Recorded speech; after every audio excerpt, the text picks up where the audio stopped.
This past Sunday, Palm Sunday, I heard some noise, some yelling in the street. So I went to the window to check out what was going on. And sure enough, there was this man walking down the street all by himself, screaming and hollering and ranting and raving. And usually it's pretty quiet on a Sunday morning in New York, and especially these days. Then I noticed a woman passing by. She seemed at first to be trying to avoid him, but like a good New Yorker, she didn't pay any attention to him. She was on her way. She was on her way to work, and she had her cell phone out. And then I noticed her shoes. She had white shoes on. And then, of course, I noticed that she was completely dressed in white. White pants, white blouse. She was on her way to work. She was some kind of a medical worker going off that morning at 7. Empty streets, risking her life, risking maybe the lives of the people and members of her family. So here were two people on a quiet Sunday morning, one ranting and raving, and I understand why. There was a part of me that wanted to go out there and rant and rave with him. But it was the woman on her way to do service that really caught my attention.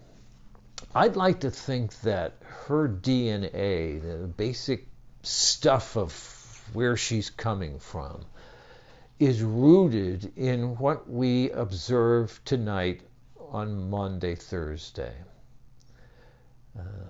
What we're talking about on Maundy Thursday is the rewriting of a job description.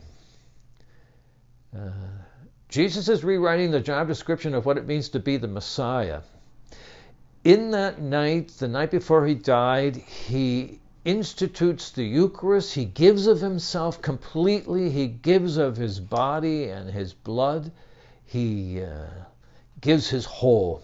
And then he gives an example. He takes a towel and he washes the disciples' feet. And then he says, "Do you know what I've done to you? You call me Lord and teacher, and you're right, that's who I am. So if I, your Lord and teacher, have washed your feet, you also should wash one another's feet. For I've set you an example, that you should do as I have done to you."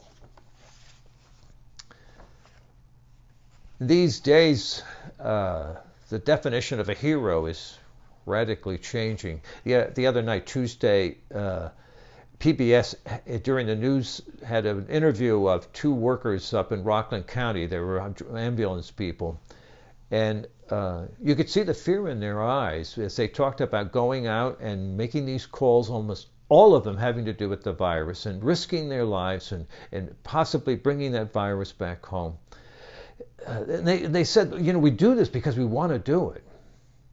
It's not just our job. This is like a calling. We do this because we want to help people. We don't do this for the money. And they asked them, "How much money do you make?" It was $37,000.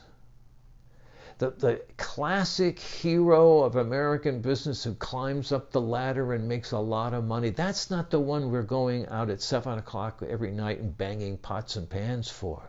No, it's for the people, those guys in Rockland County, those men and women in the ambulances, that woman crossing the street on her way to work on Sunday morning. It's people like Andres of Christ and St. Stephen's who know what it's like to give of themselves and to work for others, to take a towel and wash feet. You can do that too. You can do it in your own way. And as Christians, we do it in the context of the Eucharist. We give thanks. We give thanks tonight for what God has done for us in Christ Jesus. We give thanks for Christ giving of himself wholly and completely in his body and blood, and of giving us such a powerful example of rewriting the script and rewriting our script, our definition of how we are to live.